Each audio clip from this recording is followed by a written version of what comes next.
What's going on, everybody? Welcome back to another video here on Central PA Outdoorsman. Today I got a chance to come out here into the deer woods and I'm going to be doing a review on my new Covert Scouting Camera. If you didn't watch the last video, you can watch it right here, or there's a link in the description. I suggest watching that one first and then coming back to watch this one. We did a comparison between two very similar cameras of theirs, and mine actually had a malfunction. It didn't work properly. I sent it back to the customer support and they actually sent me this brand new camera. After doing some research, it looks like this is the 2020 model of the camera I had. So this is the NBF32. Their customer service was unmatched. I emailed them and they got right back to me, told me to send the camera down. All I had to do was pay shipping, and they sent me this back for free just in exchange for the camera because they determined something was wrong with it. So today we're going to be unboxing this, putting it up, and doing a review on this camera to see how it works. At first glance, looking at the box of this camera and the camera itself, it looks exactly the same. The only difference I've seen so far is it says 32 megapixels. That is the most megapixels I've seen on a camera. So we're going to test out to see really just how clear this camera is. Because 32 megapixels should be super clear. You should be able to see every detail. Everything else I've seen so far is pretty much the same. It shoots 1080p video with audio. It has a 0.4 second trigger speed, 100-foot flash range, and you can choose 1 to 10 photo bursts. So I'm going to go ahead and get it out of the box here. Put some AA batteries in it and a brand new SD card. Then we're going to open it up, check out the menu and the LCD screen of it, and then we're going to get it hung up. So like I said at the beginning of this video, this is the Covert Scouting Cam NBF32. So after unboxing it and opening it up, the inside looks exactly the same. The opening system, the latch is a hair different.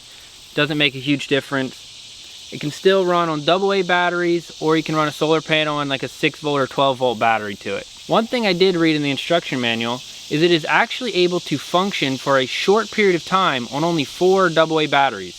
It does take 8, but in the manual it says it can function for a short period of time on 4. I've never seen that feature on a camera before, so that's new. I don't plan on testing it out. I'll always have 8 batteries in it, but if for some reason you walk into the woods and only have 4 batteries instead of 8, you can function this camera on 4. The batteries are in the same place. They're in the back side of the camera here. It pops out of the case completely, and you just pop it right back in when you're ready to run the camera on the tree. So looking at the settings of the camera, everything looks exactly the same. There's 4 different tabs to scroll through, and each one you can scroll down and choose some different stuff. So I'm going to go ahead and set it up, and I'll let you guys know what I have it set at. So in the camera settings, you can choose to take photos, videos, or a combination of the two. I chose to do photos. I have it set on a 10-second interval to take 2 photos every time. I have it set on the maximum megapixel. I have it set on 32. Just like last camera, there you could do anywhere down from 3 to 32 in like 3 intervals. So 3, 6, 9, and then it was like 12, 15, 18, 20, 25, 32. So I formatted the SD card a while. It's always a good thing to do when you first put a new one into the camera to make sure it's able to function in the camera. So as you can see behind me here, I have my camera that's over my feed pile right now. I'm going to switch this camera out with this one here for just the coming week. I want to get as many pictures on this camera as possible, and then we're going to take it over to our food plot as that's starting to come up so we can get to see the capability of it on the field. So for the video purpose, I just want to get as many pictures so I can show you guys what it looks like. So that's why I'm going to be hanging it up over my feed pile. Right now I have some corn and some minerals out. So hopefully within a week we can get lots of pictures to go through, and I'll be able to show you guys what I get on camera. So when you're in the menu setting, the LCD screen actually gives you a preview of what you'll see. So hopefully the camera will see here. You guys will be able to see the camera, but that'll be what you can see from the tree. So that way you're not positioning it on the tree in the wrong facing way. So if you're facing it down on like a corn pile, you can see exactly where it's gonna look instead of coming back in a week or 2 and realizing you didn't have it facing the right angle. So that's an awesome feature, I think, in my opinion. This way you don't mess up anything. You can see it from the very beginning, and you get the best shot you can at your location. Go ahead and switch the two cameras out, hang this one up, and I'll show you guys that when I'm done. So I've got the camera all hung up now. I'm gonna go ahead and turn it on to the setup section. As you can see, it's gonna turn on here. And now, as you can see, it is looking right at us. You can see that image. I'm gonna try and go to the side here. Hopefully you guys will be able to see that. But that is the view. So I am able to tell that that is perfectly on the pile that I want it to be on, facing the right angle. So now I don't have to second guess myself and come back in a week or two and find out that it was in the wrong angle. So now with the camera all set up here behind me, I have it turned on to take pictures. Like I said, I'm gonna be taking 2 pictures every 10 seconds. It's probably gonna fill up the card pretty fast just because, like I said, it's over this feed pile.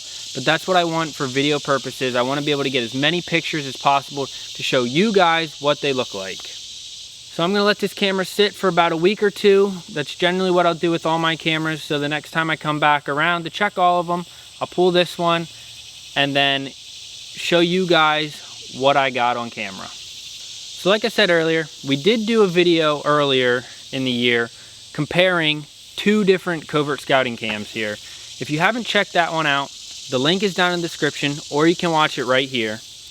Jackson also did a trail camera review earlier in the year on the Tasco 8 megapixel camera. If you haven't checked that video out already, you can click video right here or find that one down in the description as well. So I'm gonna get ready and get packed up out of here. We're gonna let this camera sit for a week or 2 like I've said, and I'll see you guys back here when I come to check it. We're back out here after about a week of letting the camera sit. Looks like most of the corn and minerals are gone that the camera was looking over, so that's a good sign. Hopefully there's lots of pictures to go through.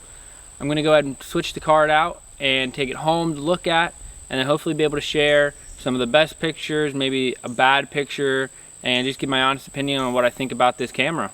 So I'm back home now. It's been a while since that camera's been up. I've had the pictures pulled, looked at, whatnot. It's just been a while since I've been able to get around to do this, but I'm gonna go ahead and go through 6 pictures that I pulled out here that I wanted to share with you guys and give you my opinion on how they look. So the first 2 pictures I got for you guys are just 2 pictures of the same buck, just a few hours apart. I think one was 7 in the morning, the other was 7 at night. But you just get a good sense of the quality of camera during daylight hours. Next picture here is pretty much the same exact thing. Just a group of turkeys, I think 2 hens and a couple poults. There's been more turkeys running around than just these, but these are the ones that I got a nice picture of on camera, so I thought I'd share with you guys. This next picture was from a more recent camera pull. Like I said, I just got around to doing this. I put this camera out in the middle of August, so that's why the corn and minerals are out, because I was still able to put feed out for them. But I just thought I want to include this one as well. It was the first deer that I got hardhorn this year, only a real little 3-point or so, but I just thought it was a cool picture. I got him on the new camera, so I thought I would just include that in the video. So the last 2 pictures I got are night pictures for you guys, just to show you the capabilities at night. The first picture here is of a nice 7-point, and comparing the day pictures to the night pictures, the day pictures look much better and much more clear.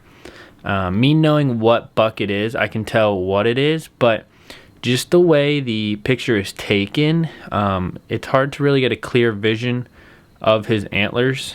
Now I know if you look hard enough, you can see it, but typically with some other cameras, the night pictures come out a lot more clear than what this one did. The last picture of the small basket 6-point is pretty much the same thing. I just wanted to show you guys another picture of it. Like I said, the night pictures are good. You can still clearly see it's a deer, see it's a buck, but I just wish they were a little bit more clear comparing them to the day pictures. So far, my opinion on the camera is that I really like it. I think it's a great camera. Like I said, I wish the night quality was a little bit better, but overall, I think it's still a really great camera. The only issue I had with it was the very first time I used it, I filled up the SD card completely full in like the first 3-4 days. And that was just for the fact that I was running it on the 32 megapixel setting. So that file size is so big that it could only hold, I think, about 15. I think it had about 15 or 1600 pictures. And when you're running a camera at like 18 or 20 megapixels, it can hold up to, 6,000-7,000 pictures. So I did back it down off of 32 megapixels, and the 24 megapixel setting, which I put it on, works just as well. I mean, it's still just as clear. I really didn't see a huge difference on it. Plus, the file size is smaller, so I can hold more pictures. Now, part of that problem was too that I was running it on a 3 photo burst, and every like 10 seconds. So it filled up extremely quick. So I learned my lesson from that, and I changed that right away. So I hope you guys enjoyed this camera review. This is the third one that we've done on our channel now. You can find the other 2 down in the description, like I said earlier in the video. It would be greatly appreciated if you guys considered liking the video, commenting your opinion on the camera, and also subscribing if you aren't already. We are at 250 subscribers, so thank you. Also, if you could share this video or share our Instagram page at Central PA Outdoorsman with another friend. Let them know who we are. Let them know what we do. And if you know anybody that enjoys the outdoors, send them our way and we can show them our adventures. Other than that, thank you guys for watching, and we'll catch you in the next video.